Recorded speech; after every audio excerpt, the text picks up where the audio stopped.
Para aquellos que creían que las cosas iban a cambiar con Claudia, el discurso de la presirvienta el día de ayer fue como un balde de agua fría.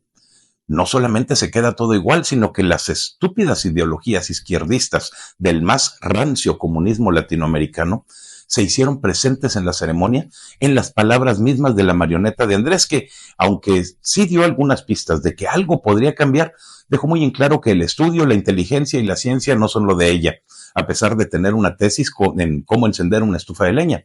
Lo que ofreció ayer Claudia fue solamente la continuación de un sexenio de sangre, inflación, enfermedad y muerte para los mexicanos más pobres.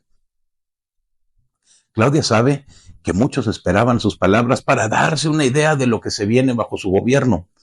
Pudo haber logrado un discurso excelente, pero decidió que aún no era tiempo de brillar por sí misma y que debía rendirle honores aún al ya expresidente Andrés Manuel, el más obtuso de todos ellos, y utilizó un buen número de palabras para hacerlo. Sin embargo, entre las cosas que destacaron es que cuando tocó el tema de la energía en México, ya no se dijo nada del rescate a Pemex, lo que pudiera ser una buena señal si es que estas personas tuvieran el tiempo y la capacidad de pensar en semejantes nimiedades. Además, la chacha Claudia insistió mucho en energías renovables y la protección al medio ambiente. Esperemos que cumpla un poco de eso y que sea mejor que con el viejo cínico. Afirmó también la cínica mucama del bienestar que durante su sexenio se produciría el Olinia, un automóvil 100% eléctrico, pequeño y de acceso popular, diseñado por jóvenes mexicanos y ensamblado totalmente en nuestro país. Yo solamente quisiera que explicara de dónde saldrá el dinero para hacerlo y si ya se está elaborado este diseño, de dónde se obtendrán las baterías para que éstas sean 100% mexicanas, porque Litio México no está trabajando aún. Además, tenemos los antecedentes de la vacuna patria que se iba a elaborar y que terminó sin hacerse un carajo. Y además de los ventiladores EECAT que supuestamente iban a ponerse en uso durante la pandemia de COVID y que tampoco nadie sabe dónde quedaron, junto con las pipas de Marcelo y los 2.500 millones de pesos del INSABI. Por cierto, la historia que cuenta Claudia es la misma de Volkswagen, pero en México. Denle una leída a esta historia, ¿no? La ahora responsable del Poder Ejecutivo prometió que al final de su sexenio comprará 2.5 canastas alimentarias con el salario mínimo. Espero que esté considerando lograrlo aumentando la productividad de los trabajadores y empleados y no aumentando el salario mínimo de manera indiscriminada, porque eso solamente traerá inflación, tal y como ha ocurrido ya en el sexenio anterior. Eso sería una muy mala decisión económica que no ayudará al crecimiento de México. En su toma de protesta, anunció también el programa de farmacias del bienestar para mejorar el acceso a medicamentos. No entiende la merluza que el problema no es el acceso a medicamentos, el problema es que los medicamentos gratuitos, aquellos por los que nosotros ya pagamos dinero en nuestros impuestos, no están disponibles. Los demás se consiguen en las farmacias existentes. El gobierno de la chacha Claudia se comprometió también con el llamado humanismo mexicano, que se basa en 10 principios que no son principios, sino objetivos, pero a los que vamos a llamar principios para darle su lugar a los chairos que no entienden. Dicen que la prosperidad debe ser compartida y estoy de acuerdo siempre y cuando me garanticen que se respetará la propiedad privada y los logros personales, así como los bienes de cada quien. Sin embargo, todo indica que estos arrastrados que no saben generar dinero, pero saben muy bien gastarlo, quieren distribuir lo que no es de ellos y que no les ha costado nada. Si es así, no quiero nada con el humanismo mexicano que quieren imponer desde el Ejecutivo. No puede haber gobierno rico con pueblo pobre, dijeron, pero esta frase ya la había escuchado antes y resulta más falsa que un billete de 7 pesos. Nadie en la mentada cuarta transformación quiere ser pobre y menos permanecer pobre. Ahí está el ejemplo de Gerardo Fernández Noroña, que estaba esperando un vuelo en una sala VIP de American Express en el aeropuerto de la Ciudad de México cuando tuvo un pleito. O también podemos mencionar a la chihuahuense que finge su acento en el púlpito, Andrea Chávez, que utiliza un avión de gobierno para trasladar a su familia entre aeropuertos del país sin pagar un solo peso por ello. O como Mario Delgado, que enviaba sus giras partidistas a sus empleados de Morena en aviones de la Secretaría de Gobernación. O como Claudia Sheinbaum, que se compró 50 camionetas Suburbans blindadas para utilizarlas en su gobierno. Dicen que la ley y los gobernantes deben ser honrados y honestos. Bueno, para empezar, tendrían que quitar a Andrés Manuel de la lista de gobernantes, porque Todos los días dijo al menos 100 mentiras, a excepción de los domingos y días de guardar que no salían vivo. El punto número 4 me parece de veras aberrante porque es la definición de una palabra y no deja entrever ninguna acción o propuesta. Y es que el punto número 4 dice que la democracia es el gobierno del pueblo. Y eso ya lo sabemos. Lo que aún no entiendo es qué es el pueblo para ellos, porque a cada rato me dicen que yo no soy pueblo, pero afirman que el narco sí es pueblo. Creo que sus prioridades están un poco mal definidas. El punto número 5 es una burrada literalmente porque dice prohibido prohibir. Y la sexsirvienta del Poder Ejecutivo comenzó su sexenio prohibiendo a los miembros del Poder Judicial manifestarse en contra de la reforma que ya tiene no uno, sino varios amparos y suspensiones que debieran ser obedecidas tanto por el Ejecutivo como por el Poder Legislativo.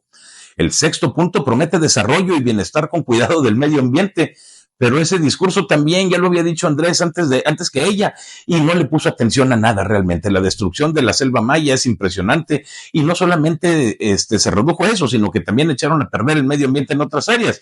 Ahí está el proyecto de una planta de gas en Baja California que puede matar lo que queda de la fauna protegida en el Golfo de Cortés y nadie ha dicho nada. El punto número 7 habla de igualdad sustantiva, sin embargo, ellos son quienes separan a la sociedad entre los buenos, los malos y los más malos. El punto 8 dice que México es un país soberano, pero hacen exactamente lo necesario para vernos sometidos a otros antes que a nosotros mismos. Definitivamente no buscan nuestra independencia y mucho menos la democracia que obviamente les estorba, porque si de algo se han hecho merecedores es al título de delincuentes electorales. ¿A poco no? El punto 9 dice que la política se hace con amor y no con odio, pero si algo tienen los chairos es odio. Por eso votaron a favor de quienes les han descompuesto su economía, ¿no? Para ver a los ricos siendo pobres. El punto número 10 es el único que es claro en lo que dice.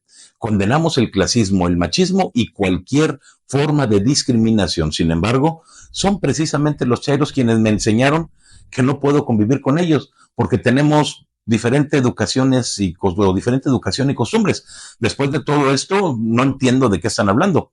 Afirman querer construir un México diferente, pero en la vida diaria sienten las bases para discriminar a quienes les estorben. ¿Prohibido prohibir? Entonces, ¿por qué se cuestiona a quienes pensamos diferente, al gobierno? ¿Por qué muchos otros comunicadores y yo hemos recibido amenazas por parte del oficialismo? La realidad es que te siguen diciendo lo que quieres escuchar, pero seguirán haciendo lo que les convenga para mantener sus privilegios. Esos que te dicen que les quitaron a otros, pero que conservan para sí mismos. ¿Quieres un ejemplo más claro? El día de ayer, durante la toma de protesta de la camarera más cara del país, los chairos publicaron en redes sociales que Norma Piña había sido ignorada por Claudia Sheinbaum y que por este motivo la habían humillado. Pues nada más falso que eso. Aquí les dejo esta imagen en donde se puede ver claramente que nadie fue humillado, pero sí se le rompió el corazón a Andrés Manuel. Vean la cara que tiene y pongan atención a su postura. Pobrecito. Claudia comienza su sexenio con mentiras y sin que parezca ver los retos que tiene frente a sí para sacar adelante al país. Su gobierno debe poner orden en la seguridad y recuperar el territorio que hoy controlan los cárteles de la droga. Debe asegurarse de abastecer al sistema de salud y de garantizar el acceso al mismo a todos los mexicanos. Debe asegurar la educación de los niños y jóvenes y darle prioridad a las ciencias y a la tecnología si quiere sacar adelante un país como México.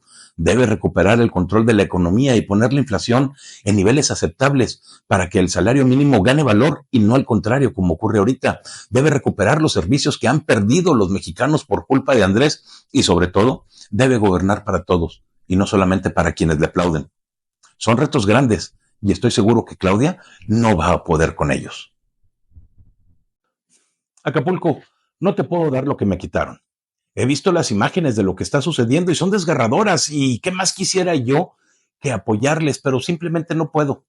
Nosotros en Coahuila hace unos cuantos años, 5 específicamente, teníamos un nivel de vida. No te voy a decir que muy bueno, pero era mejor y más estable que el que tenemos hoy.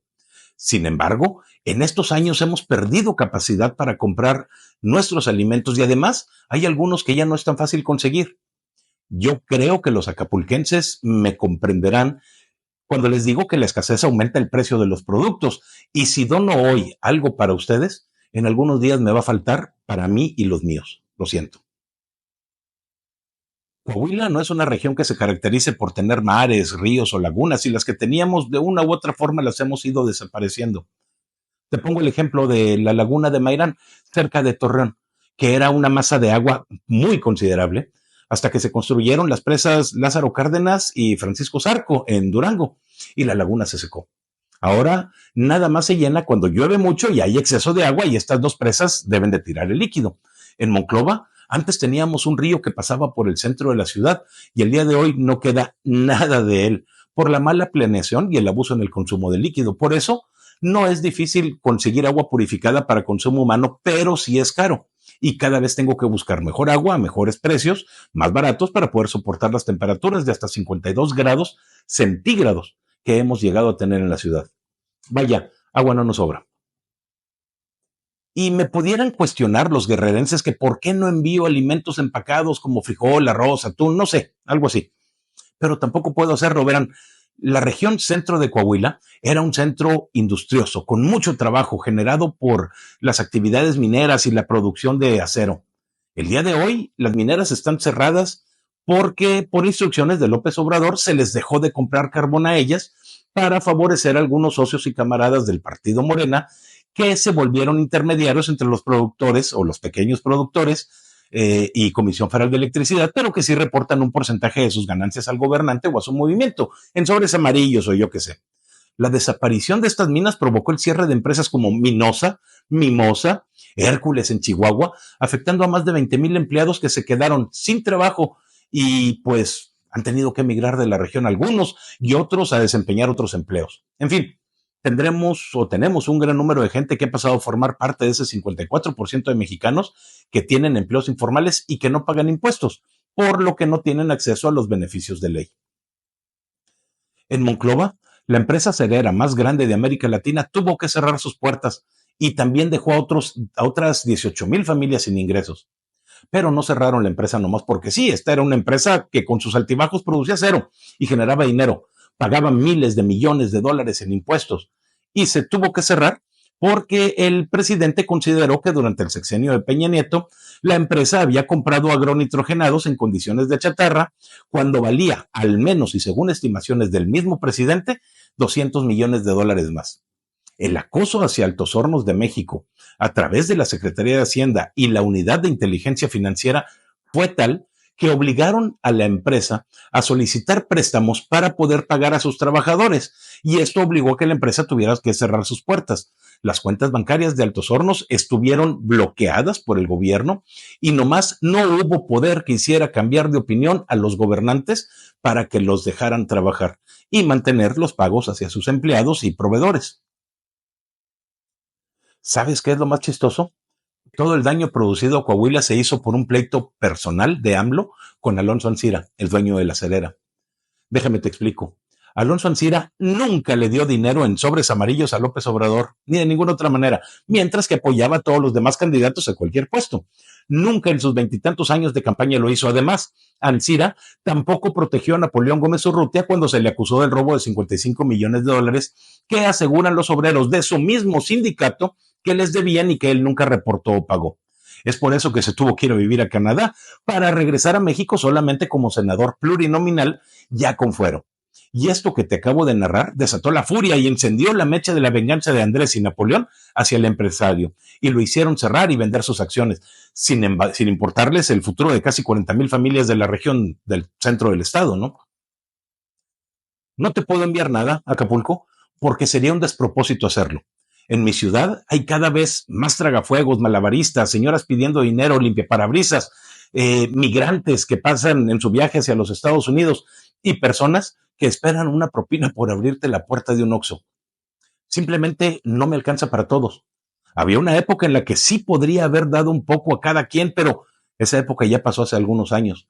El día de hoy tengo que seleccionar muy bien a quién repartir mi dinero y lo haré definitivamente entre aquellos a quienes tengo más cerca y que también lo necesitan. Si la economía del país estuviera mejor, te hubiera mandado algo y probablemente me hubiera ido yo mismo a limpiar calles y recuperar la ciudad, pero nomás no puedo en este momento. Entiendo que la situación sanitaria en Acapulco está de la fregada. Créeme que lo siento mucho, pero ¿qué crees? En mi ciudad y en mi estado tampoco está mucho mejor. El sistema de salud pública de México está en el lugar número 72 de los mejores sistemas de salud del mundo.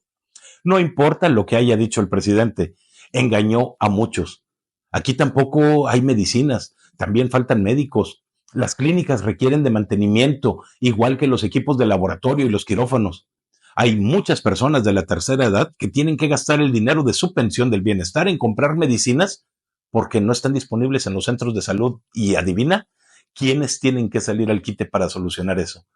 Pues nosotros mismos, los demás ciudadanos que tenemos el privilegio de trabajar y pagar impuestos.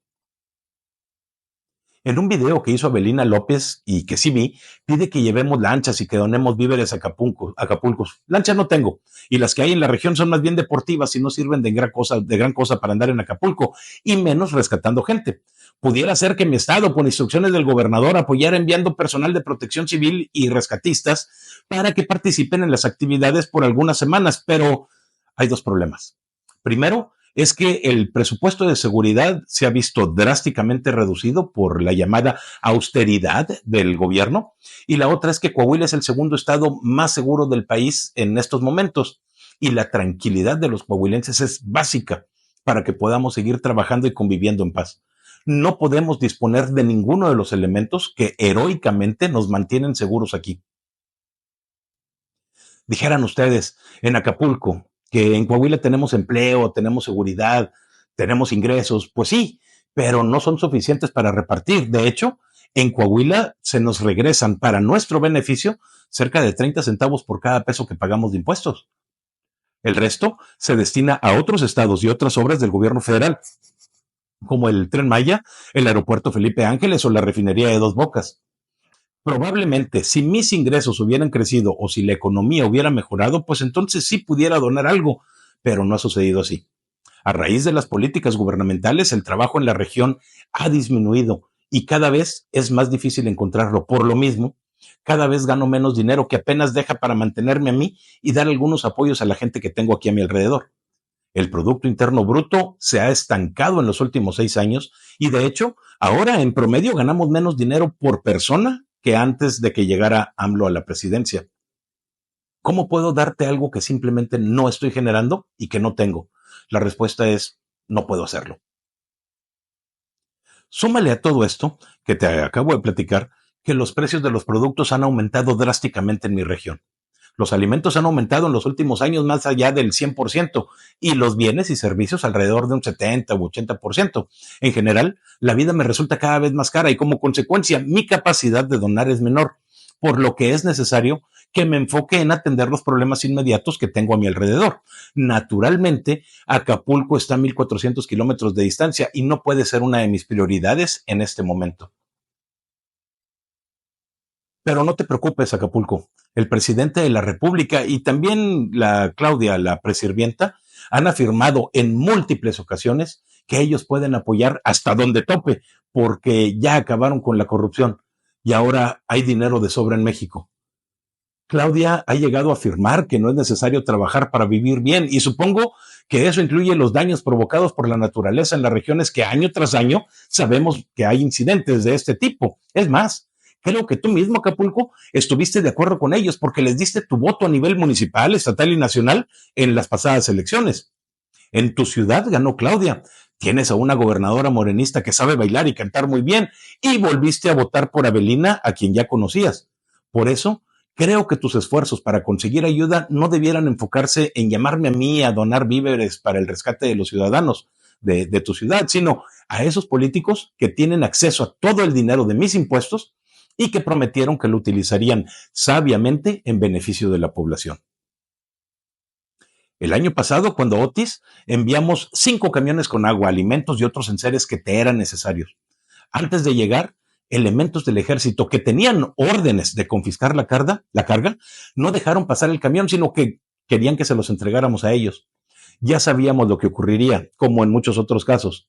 Esos alimentos donados para la catástrofe que estabas viviendo terminarían en tienditas, bazares o en la casa de algún político y decidimos que era mejor regresar los camiones, así como se fueron, hasta mi ciudad y pagar el flete solamente para distribuir todos esos productos aquí mismo entre los necesitados, que como te dije son muchos. Este año no enviaremos más. Además, probablemente no te llegarían, porque las carreteras tienen una condición de inseguridad increíble y están controladas por el crimen organizado. Creo que en lugar de pedirme a mí que te ayude a salir de la situación que tienes ahorita, Acapulco, debieras de exigir que te den lo que te prometieron y que me ayudes a poder llegar mínimo a las condiciones económicas y de seguridad de hace 6 años y que me permitían crecer para poder tener algo que darte en estos momentos, porque en la situación actual simplemente no puedo. No hay manera de que yo te dé algo que ya me quitaron y que necesitas justo en este momento. Probablemente si el Fonden existiera aún, habría manera de que el gobierno te apoyara inmediatamente, pero creo que ya lo desaparecieron porque era más importante construir un tren, un aeropuerto y una refinería. De verdad, Acapulco, no quiero sonar como una mala persona, pero tú votaste por los que me han dejado sin posibilidad de ayudarte. Hazte responsable de tu voto. Disfruta lo votado.